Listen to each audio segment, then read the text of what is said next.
I'm your host, Asian MMA. Today my topic is my most hated MMA fighter out there, okay? I'm just going to give you some quick examples of what I mean by hated fighter, okay? Let's go to lightweight, okay? BJ Penn. He accused GSP of greasing. Some people might be like, oh man, he's such a sore loser, so you might hate BJ Penn. Let's go up to welterweight. Maybe you hate the way GSP fights now. You know, ever since he got knocked out by Sarah, he's been fighting a really conservative fight. But you know, that's his greatest weapon, his takedown. If no one can stop that takedown, why not use that weapon of yours? You know.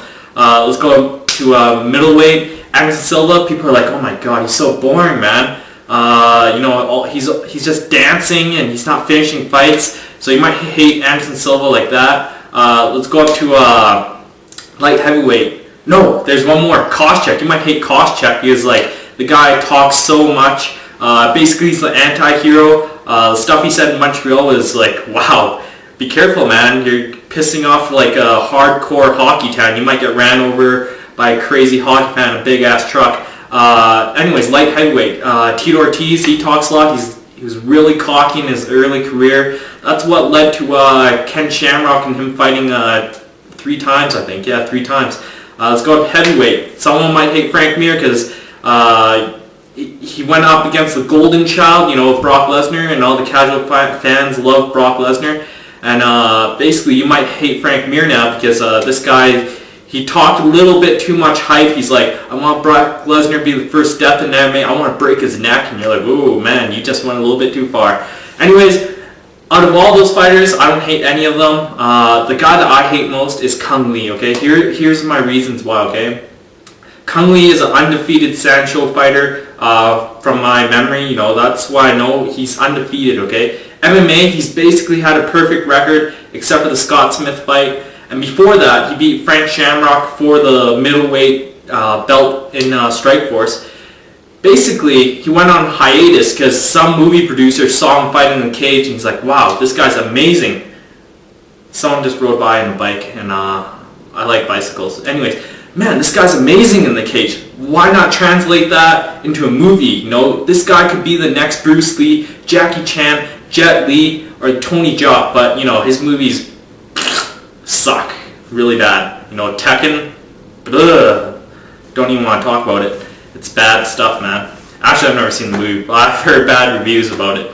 The Enforcer, was that him? Yeah, I think that was him. That was pretty bad too.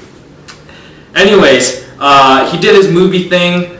I was defending him on forums saying, man, Scott Coker didn't say, if he says, yo, come, you gotta vacate the belt because you're not defending it. But, you know, Scott Coker never came up with that argument saying you have to vacate it because, you know, Nick Diaz is waiting for it, Jake Shields is waiting for it, just vacate the belt. That didn't happen until, like, well, it did happen eventually. And I was like, oh, he's off to do another movie, and he's doing the right thing now. And then a month later, I find out he's fighting Scott Smith. I'm like, why vacate the title in the first place? You know, why do that? And then I'm just sitting there thinking, like, and why fight Scott Smith of all people, you know? If you don't know, Scott Smith's basically, he's a Rocky type of guy, you know? He will never give up until you put him down, you choke him out. He will always come for you. That guy's not afraid, but he has knockout power in his hands. That's why he's called Hands of Steel, Scott Smith. And if you don't put him away, he will hunt for you for 3 or 5 rounds. He's never fought in a title fight, but you know, he will hunt you down for 3 rounds until he puts you down. And basically, that's what happened in the fight. Kung Lee dominated him 2.5 rounds, and I think he came in fat, out of shape, lacked cardio, and basically got dropped in the 3rd, and that was the end of the fight. But the thing that pisses me off is you're champion, and then you come back, you vacate the belt, and then you come back and you're fighting again. So what's the point of vacating the belt? And then he's like, oh, I need a tune-up fight. Okay, why not fight someone like Nick Diaz or someone else with the ground game? Instead you're fighting, you know, this fighter that you're fighting has no ground game whatsoever and has really crappy stand-up fighting. For me, that's cherry-picking your opponent. I hate people that do that. You know, you go back in elementary school,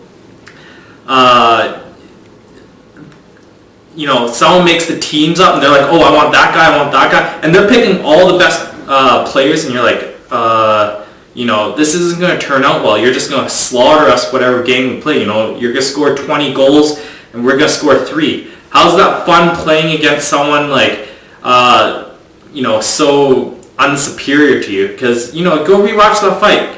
That fight was all Kung Lee.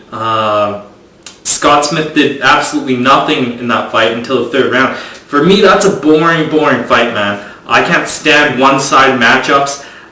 It's not fun to play like a one-sided team.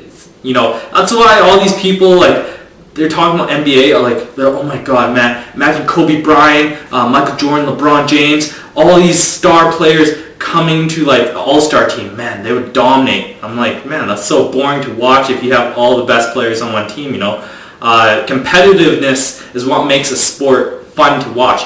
And for me, Kung Lee, he's just a pussy, man. You shouldn't be calling out Scott Smith to fight. You lost that fight, and guess what? Now they're setting up a Kung Lee versus Scott Smith number 2. I'm like, what's the point, man? You won 2 and like 3/4 of the fight, and now you're calling for a rematch because you want to avenge that loss? Why not go outside and challenge yourself? Instead of like protecting this so-called record. For me, records don't mean anything as long as the fighters put up good fights. The first fight for me was not a good fight at all to watch because it was so one-sided. That's basically why I don't like Kung Lee, because the guy's exciting to watch, but if it's not competitive enough, it's not fun to watch. That kind of, does that make sense? I hate that. Anyways, I'm rambling on now. That's the fighter that I hate the most with a passion.